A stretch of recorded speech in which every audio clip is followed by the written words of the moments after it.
All right, now I'm going to be starting on my obstetrics discussion number 2.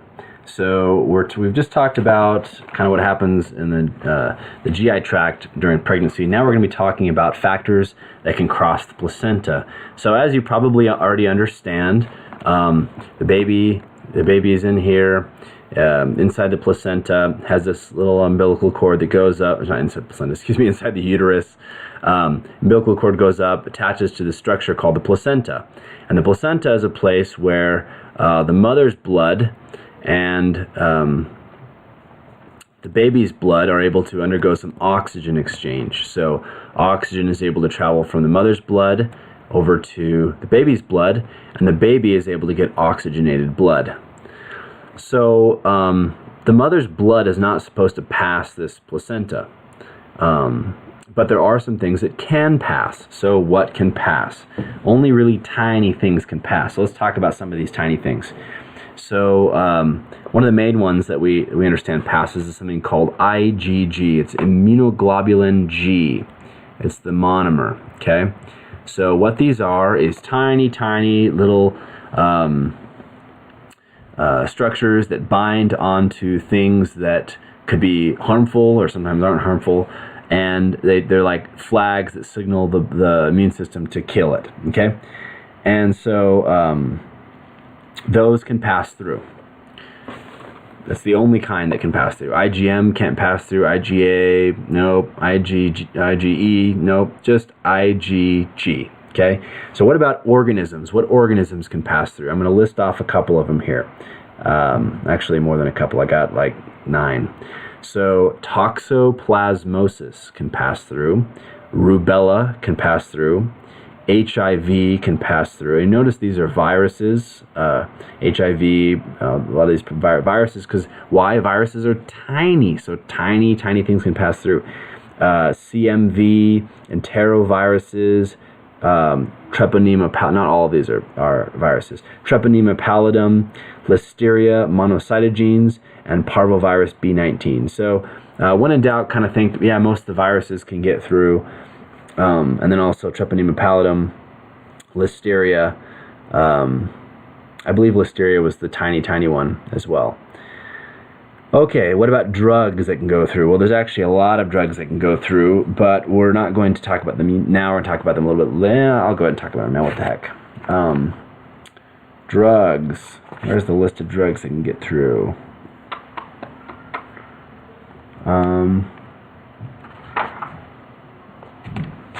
You know what? Here it is. Okay, so drugs and chemicals that can get through. So, and what they do. So now we understand that most of the viruses can get through, IgG can get through, but also what the mother has to take some drugs, those can get through and it can cause some problems. So ACE inhibitors, these affect the baby. It says the defects are fetal renal tubular dysplasia and neonatal renal failure, oligohydramnios, intrauterine growth restriction, lack of cranial ossification. So don't give ACE inhibitors. That's a bad deal. Alcohol. Alcohol causes fetal alcohol syndrome, the growth restriction before and after birth, mental retardation, midfacial hypoplasia, renal and cardiac defects, lots of problems, okay? Androgens, so that means like testosterone, causes virilization of the females, advanced genital development in males, so that makes sense. Carbamazepine, neural tube defects, fingernail hypoplasia, microcephaly, developmental delay, cocaine, bowel atresias, congenital malformations of the heart, limbs, and face, and GU tract, microcephaly, cerebral infarctions, diethyl stilbestrol, that's not really given anymore anyways, but that caused clear cell carcinoma, lead, increases spontaneous abortion, lithium, congenital heart disease called Epstein's anomaly, methotrexate is bad, organic mercury can cause cerebral atrophy, microcephaly, mental retardation, spasticity, seizures, blindness, phenytoin, mental retardation, microcephaly, dysmorphic craniofacial features, cardiac defects, fingernail hypoplasia, radiation can cause microcephaly, mental retardation, streptomycin and kanamycin can cause hearing loss, And cranial 8 damage. Tetracycline can cause permanent yellow-brown discoloration of deciduous teeth and hypoplasia of tooth enamel. Thalidomide can cause bilateral limb deficiencies, GI anomalies, cardiac anomalies. Trimethadione and paramethadione can cause cleft lip, cleft palate, cardiac defects, macrocephaly, mental retardation. Valproic acid can cause neural tube defects, spina bifida. Vitamin A derivatives can cause thymic agenesis, craniofacial dysmorphism. Warfarin can cause nasal hypoplasia, stippled bone epiphyses, developmental delay, ophthalmologic abnormalities. So man, phew, I just went through the whole list here of a lot of the kind of high yield ones.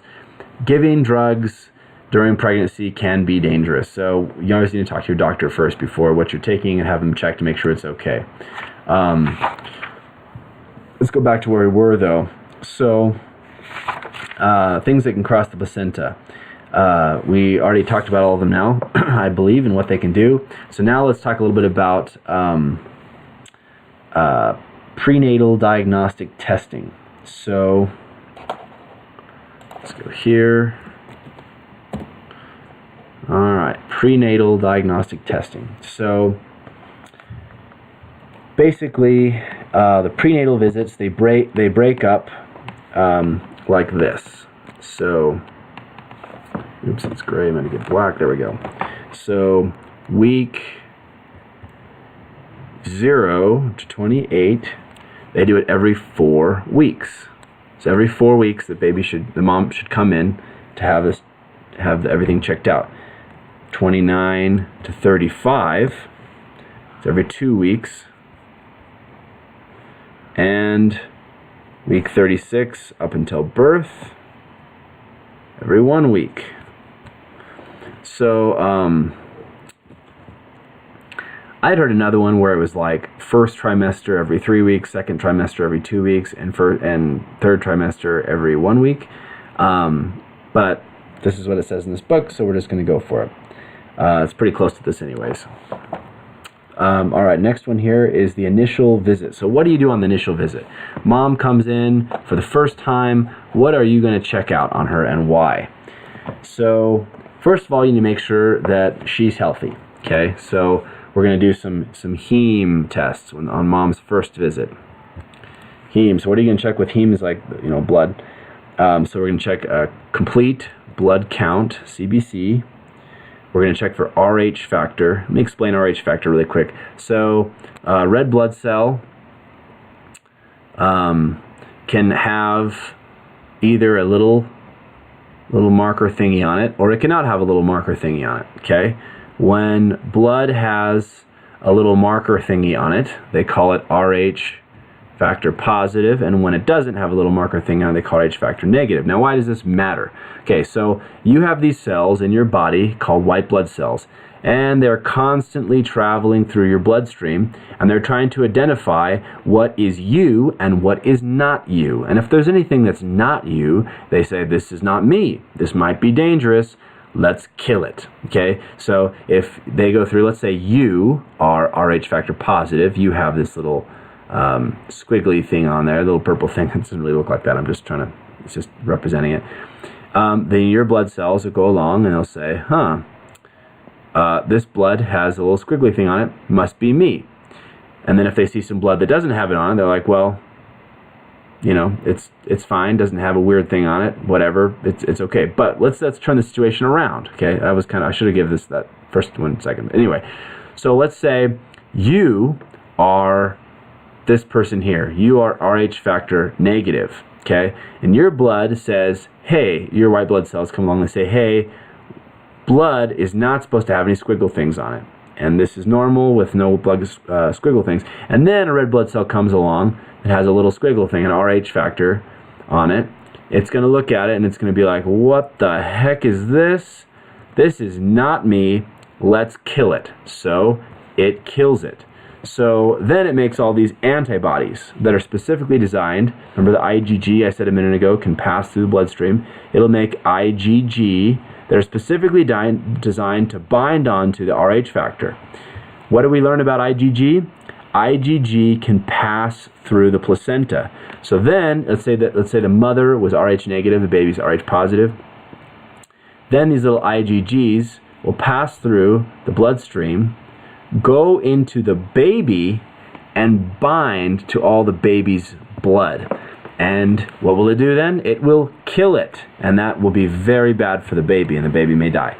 Okay, so they can give this shot called Rogam, takes care of it. It does the trick, no worries. All right, so next, what else do they test at the first visit? So they tested the blood, complete blood count. They did Rh factor, and now they're going to do some testing for infectious disease. So they're going to do a urine analysis. So they're going to have mommy pee in a cup, and then they're going to culture it, and they're going to see if any gonorrhea or chlamydia or something like that goes in there. They're also going to check to see if rubella, if the mother has rubella. Now, why is that a big deal? Remember, we said rubella could pass through the placenta and get to the baby. We don't want the baby to get rubella, so we test the mom for rubella. So you're checking, it's a rubella antibody titer, see if the mother's immune. You're also going to do hepatitis B surface antigen to see if the mother has hepatitis B. And she's immune to hepatitis B, because we don't want the baby to get hepatitis B, because remember, hepatitis B is an infection, and it can go to the baby because it's a virus, rather. Also, you test RPR, VDRL. You also check for cervical gonorrhea and chlamydia. You also do a PPD. Also do a test for HIV. You also do a pap smear to check for dysplasia, although sometimes they say don't worry about that, because even if the mother did have dysplasia, you wouldn't perform a colposcopy because it could kill the baby. So sometimes, and then it just stresses out the mom. So some people I heard have said not to check that, but you can. Consider hepatitis C virus and varicella based on history. So if they have a lot of blood transfusions, or they used to be a drug user, you might check for hepatitis C. So if it's indicated, you might also check for hepatitis A, and also check for sickle cell screening if it's indicated. So those are all the things that you're going to check on the first visit. Okay, lots of things. Those aren't all the things, but those are a lot of things you check on the first visit, and there's quite a bit there. So that visit was the very first time the mother comes in, find out she's pregnant. That's what you check. Now let's go to the next visit, which is somewhere between 9 and 14 weeks. This is remember, we're visiting every 4 weeks at first, up until 28 weeks. So and then at 29 to 35 weeks, we visit every 2 weeks.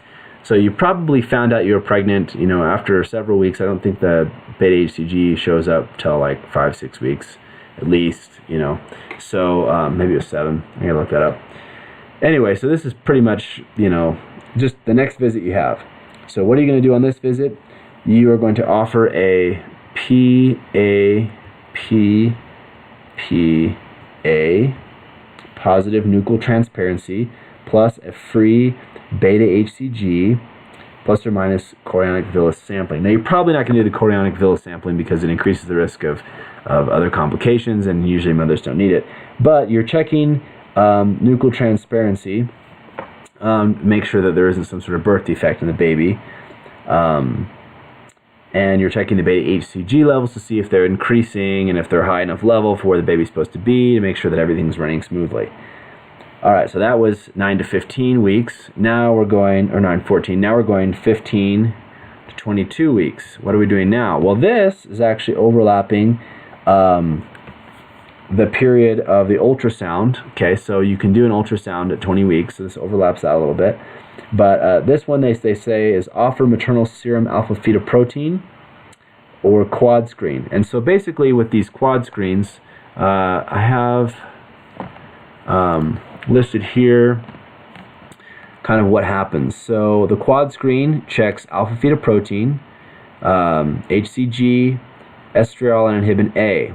And depending on the levels of these things, you can figure out different things. So if HCG and inhibin A are elevated, but estriol and alpha-fetoprotein are low, you're going to think Down syndrome. So high HCG and high inhibin A, low estriol, low AFP, Down syndrome.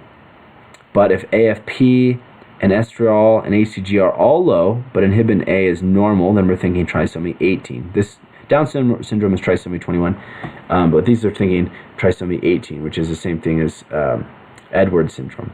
So then if AFP is super high, and this is the only instance where AFP is high, then we're thinking neural tube defects. Okay, so those are some kind of things. But checking the quad screen, the mom can know ahead of time what's going to happen, what is happening, and make decisions based off of that. Okay, so next we have 18 to 20 weeks. Let's put quad screen here. Yeah, there was some other stuff too, but now we're checking. Now we're going 18 to 20. This is the ultrasound. Okay, checking anatomical things. Now we're going 24 to 28 weeks, and 1 hour glucose challenge test for gestational diabetes. So basically what they do is they give this woman lots and lots of glucose, and then they see if her body is able to produce enough insulin, or the cells are sensitive enough to it that she can handle all that sugar that was just given. So glucose, basically gestational diabetes, testing for gestational diabetes. So that's 24 to 28 weeks is when you test for gestational diabetes. All right, now what about 28 to 30? You know, I kind of want to summarize all these in a beautiful little table. So I'm going to sort of start over again. This will be a good little quick review. So, so the initial visit, we did lots and lots of stuff, mostly testing lots of things with blood. So I'll just put down initial. We're testing blood and infection or disease. Basically, that's what you're testing, the first one. It says also you can do some genetic screening for Tay-Sachs disease and cystic fibrosis and stuff like that. So that's the initial visit. Then the 9 to 14 week visit. That's where you're going to check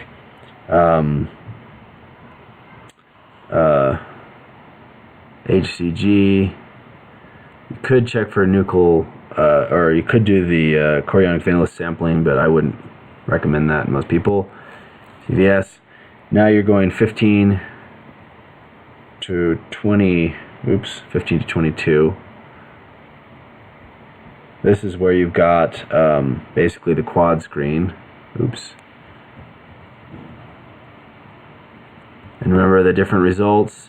If the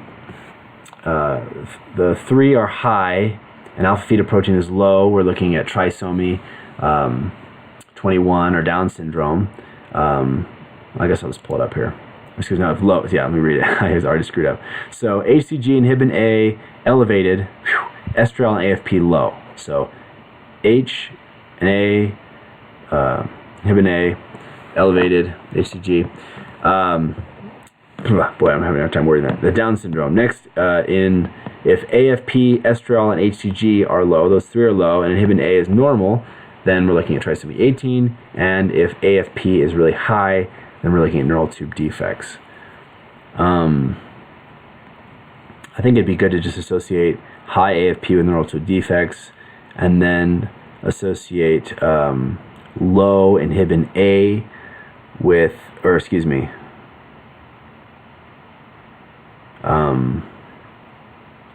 I guess most everything being low with trisomy 18. So everything's low in trisomy 18, and then if you just think most everything is high in Down syndrome. So Down syndrome, in Down, everything is high, and in Edwards, everything is low. I think Edward is depressed, but Down syndrome babies are really high. So everything's high in Down syndrome pretty much, and then pretty much everything's low in That doesn't really work either. I don't know. You figure something out. Sorry. Hopefully that didn't screw you up. Trying to think off the top of my head there. Next, 18 through 20 weeks, ultrasound. Whoa. Next, we've got 24, 28 weeks, gestational diabetes. So let's put diabetes. And then we've got 28, 30. This is where we give our ROGAM. ROGAM is what's given if your RH factor is positive. So, but you only give it to RH negative women. I guess basically any woman that's RH negative, so she doesn't have that little RH thing on there that are showing in the blood, that you give it to her. And then 35 to 40 is where we do group B strep. And then 34 to 40. Also, you can do in really high risk patients, you can check for like STDs and stuff. Okay.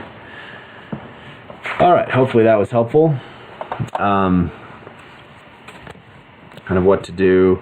The order: first you're looking at the blood, looking for infections, then you're looking at HCG, then the quad screen, then ultrasound, then diabetes, then ROGAM, then group B strep, then other STDs. Okay, next. Quad screen consists of the following 4 elements. We already kind of talked about that. Alpha-fetoprotein, inhibin A, estriol, and beta-HCG. The alpha-fetoprotein is produced by the fetus and enters the maternal circulation. Results are reported as multiples of the median. Measurement results depend on accurate gestation dating. So I probably should just write these out. Call it MS-AFP.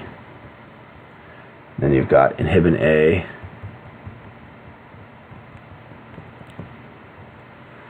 Then you've got estriol.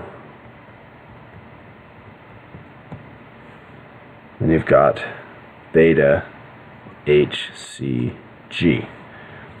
Okay, so monosomal AFP is rarely tested alone as quad screen. Greening has high sensitivity for detecting chromosomal abnormalities. Alright, I kind of liked what I had before for all this stuff. This is kind of a mess.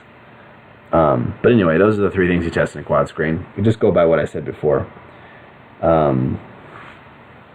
Oh, here's a nice summary. So trisomy 18 versus trisomy 21. This is kind of a nice little table you can make.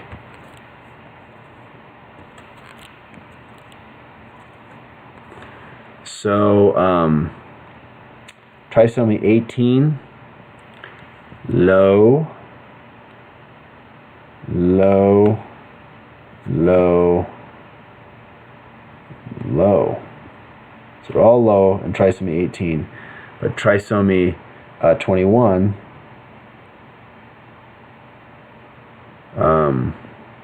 you're going to have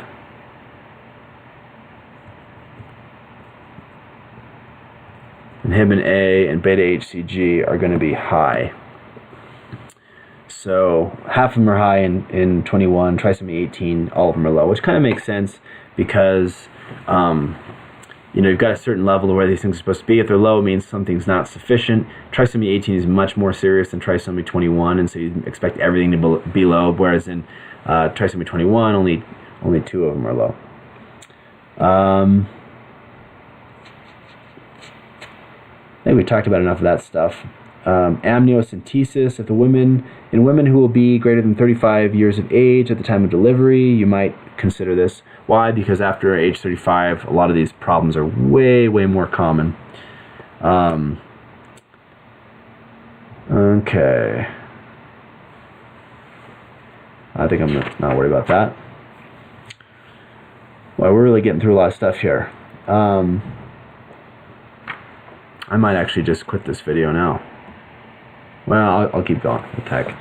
Okay, so there's some torch pathogens, toxoplasmosis, rubella, CMV, herpes simplex virus, HIV, and syphilis. Also, you worry about parvovirus, varicella, listeria, tuberculosis, malaria, and fungi. Never allow women to change the litter box with cats. Just getting some random new bits of information here. Teratology, major defects are apparent in about 3% of births and roughly 4.5% of children by age 5 years of age. So usually if there is something the mother did that would cause problems with the baby, like taking a teratogen, you'd be able to tell right away, or at least by 5 years of age. Maternal fetal infections may occur at any time during pregnancy, labor, and delivery. Common sequelae include the following: premature delivery, CNS abnormalities, anemia, jaundice, hepatosplenomegaly, growth retardation. The most common pathogens involved can be remembered through using the torch infection. Spontaneous abortion. So sometimes the mother gets pregnant, everything looks like it's going great, and then all of a sudden she'll have a miscarriage. So they call these spontaneous abortions. So what causes a spontaneous abortion? It looks like a factor, chromosomal abnormalities is a factor in 50% of spontaneous abortions in the first trimester. So if it happens in the first trimester, 50% of the time it's because there was some kind of chromosomal issue. 20 or 30% of the time in second trimester losses, and 5 to 10% of the time in third trimester losses. So it kind of almost halves there. Well, it does pretty much halve. So half the time when there's a spontaneous abortion, if it's in the first trimester, it's chromosomal abnormalities. What about maternal factors? Inherited thrombophilias like factor V Leiden, prothrombin, antithrombin, protein C and S, methylene, tetrahydrofolate reductase, immunological issues, antiphospholipid antibodies, alloimmune factors, anatomic issues, uterine abnormalities, incompetent cervix. So there's just lots and lots of other things that can be going on. There's also environmental factors like tobacco, alcohol, caffeine. Caffeine, you only worry about if it's greater than 500 milligrams of caffeine per day.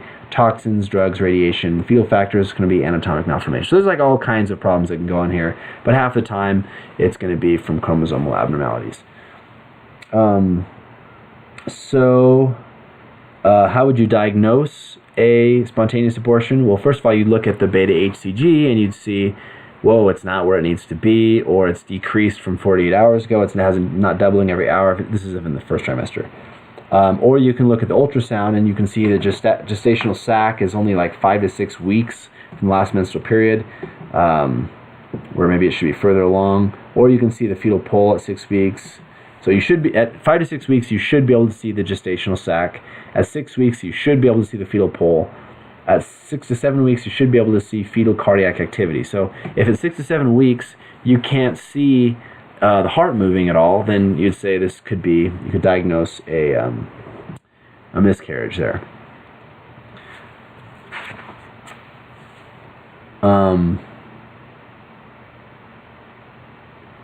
There's a lot of diseases here and how to treat them. I guess I go through these real quickly. So let's say you find out the mother has toxoplasmosis. What do? Well, if the mother has, I'll just put a T for toxoplasmosis. I'll put toxo. There we go. Toxo, you can give some drugs. Well, first of all, you do serologic testing to see if she has it. And if she does have it, then you'd give some drugs. And the drugs you'd give here would be pyrimethamine,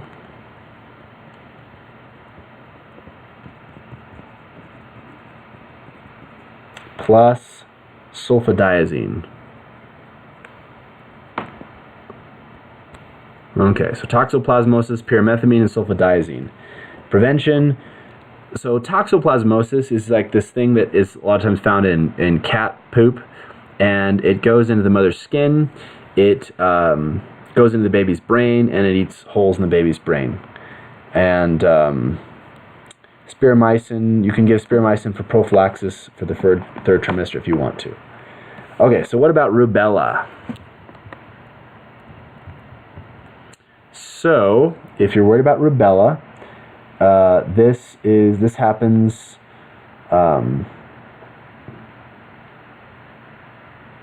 usually it crosses the placenta in the first trimester. You can't really do anything to treat it, just treat the symptoms. You can prevent it though. If you immunize the mother against rubella before pregnancy, then you can protect the baby, because then the baby will get those antibodies and everything. So really it's just prevent with vaccine. A lot of times they'll check the mother to see if she has those antibodies, to see that she is immune. All right, CMV, cytomegalovirus. What do you do about that one? Well, this one, usually this is crossing the placenta. You can't really prevent it, but you can treat it with, after the baby's born, ganciclovir. It's an antiviral. Okay, HSV, herpes syncytial. So this one, you can treat it with acyclovir. HIV, you can also treat with acyclovir. Oh, sorry. No, you can't. I was looking at the wrong column. That'd be way too simple. No, you need something way more serious for that. You go into the active antiretroviral therapy, which HAART.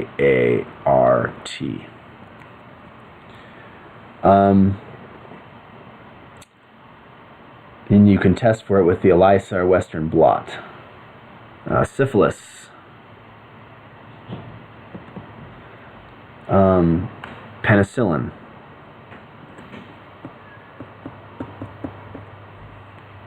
Oh, there you go. What about, no.